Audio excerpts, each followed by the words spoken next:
नमस्कार विद्यार्थी मित्रांनो, स्पॉटलाइट अकॅडमीच्या या प्लॅटफॉर्मवर तुमचं सर्वांचं स्वागत आहे।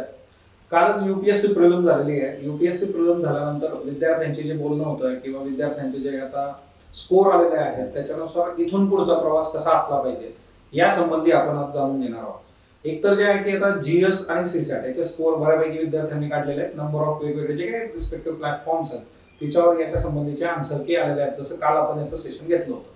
पण मुळात आता कसं असतं की यूपीएससी ची आन्सर की आणि कुठल्याही कोचिंग क्लासचे आन्सर की किंवा अदर दॅन कोचिंग क्लास इतर पण काही प्लॅटफॉर्म्स आहेत की जे तुम्हाला आन्सर की प्रोव्हाइड करतात। याच्यामध्ये तफावत असण्याचे जे आहेत चान्सेस खूप जास्त असतात। सो सिंपली जे आहे की तुम्ही तो जो स्कोर आहे तुमचा तर तो एक 2 ते 3 आन्सर कीच्या आधारे बघून मग त्याचा ऍव्हरेज जे आहे की त्यात नेमके तफावत असणारे प्रश्न किती आहेत वगैरे आपण बघू शकतो। पण गेल्या वर्षाचं जे मेरिट आहे ते मेरिट बघता तुम्हाला जे आहे मार्क्स किती आहेत। मग आता ज्या विद्यार्थ्यांना बिलो 70 मार्क्स आहेत बघा, अशा विद्यार्थ्यांना मला सांगणं असेल की त्यांनी राज्यसेवेचा विचार जो आहे तो केला पाहिजे। सप्टेंबर मध्ये राज्यसेवा प्रिलिम्स आहे आणि 25 पासूनची जी राज्यसेवा आहे ती यूपीएससीच्या धर्तीवर डिस्क्रिप्टिव्ह पॅटर्न मध्ये तोच सिलेबस तोच पॅटर्न अशा पद्धतीने होणार आहे। त्यामुळे जे आहे की ही आपल्यासाठी एक चांगली गोल्डन अपॉर्च्युनिटी आहे।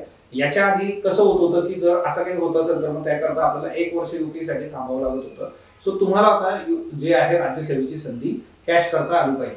बरं, ज्या विद्यार्थ्यांचे स्कोर जे आहेत बघा तर ते अबो 70 आहेत। आता याच्यामध्ये गणित कसं आहे की जे काही मेरिट लागलेलं आहे 87 आणि त्याच्याशी प्लस मायनस मागच्या वर्षाचा विचार करता। बट एक गोष्ट इथं लक्षात घ्या की ज्या काही आता जे आन्सर कीज आहेत आपल्या आणि आयोगाची म्हणजे यूपीएससीची आन्सर की त्यामध्ये तफावत असू शकते।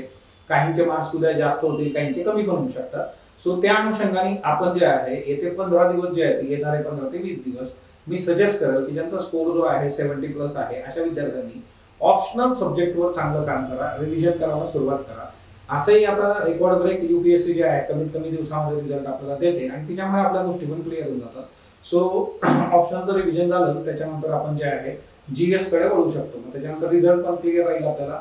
मेन साठी आपण जर अपियर होणार असलो तर मग त्यानंतर लगेच तुम्हाला टेस्ट देता येतात। जर रिव्हिजन आधी झालेला असेल तर ते पण आता जर तुम्ही हा वेळ घालवला की आता मार्क्स किती येतील किंवा नंबर ऑफ याच्यावरून रोज 3-4 दिवस इकडून मार्क्स काढले तिकडून काढले तर मग आता एक गोष्ट लक्षात ठेवायची आहे की हा फार क्रुशियल काळ आहे। चला 1-2 दिवस तुम्ही जरा रिलॅक्स झालात, घरी जाऊन आलात किंवा जे काही तुमचं रिलॅक्सेशन असेल त्याच्यानंतर जे आहे माझं सजेशन असेल की तुम्ही ऑप्शनल सब्जेक्टवर फोकस करा।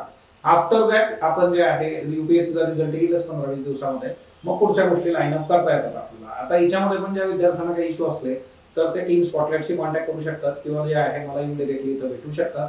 सो आपण ते जे आहे येत्या काळामध्ये काय गोष्टी करायच्या त्या प्लॅन करू। किंवा काही विद्यार्थ्यांचं असं झालेलं आहे की त्यांचा स्कोर जो आहे तो खूपच कमी आलेला आहे किंवा त्यांचा अटेम्प्ट जो होता तो खूप कमी झालेला आहे, म्हणजे जीएस मध्ये पण आणि सीसॅट मध्ये पण। सो अशा विद्यार्थ्यांसाठी येत्या काळात काय करायचं आहे किंवा त्याच्यासाठी मेंटरशिप प्रोग्राम तर असतातच, पण तरी सुद्धा जे आहे बऱ्याचदा की स्पर्धा परीक्षा जी आहे त्याच्यामध्ये यूपीएससीचा विचार करता त्याचे पेपर समजून घेणं, ती भाषा ज्या पद्धतीने ते प्रश्न मांडलेले आहेत त्याच्यामध्ये आपण जरा पारंगत राहायला पाहिजे। एकतर बऱ्याचशा लोकांशी जे बोलणं झालं माझं आता आणि वेगवेगळ्या विद्यार्थ्यांची त्याच्यामध्ये काही विद्यार्थ्यांनी मॉक टेस्ट जे आहेत तर ते दिलेल्या नाहीयेत असं पण दिसून आलेलं आहे। सो त्या पद्धतीने आपण लाईन अप करू शकतो त्या काळामध्ये। कुणी जे आहे तर मूड खराब करून घेणं की आता कसं किंवा हे सगळं संपलं असं नाहीये। स्पर्धा परीक्षेच्या पलीकडे पण बऱ्याच गोष्टी आहेत, ते पण एक महत्वाचं आहे। पण स्टील आपल्याला इथं यश मिळवण्यासाठी ज्या ज्या गोष्टी करणं अपेक्षित आहे त्या आपण करूया आणि इथून पुढचा जो प्रवास असेल तो या सगळ्या गोष्टींच्या अनुषंगाने तुम्ही जे आहे डील करणं गरजेचं आहे। So thank you all of you. आणि तुमचे जर या संबंधीचे काही प्रश्न असतील तर मला तसे कमेंट बॉक्समध्ये तुम्ही सांगा, आपण त्याच्यावर सुद्धा जे आहे तर त्या गोष्टी करू शकतो। थँक्यू।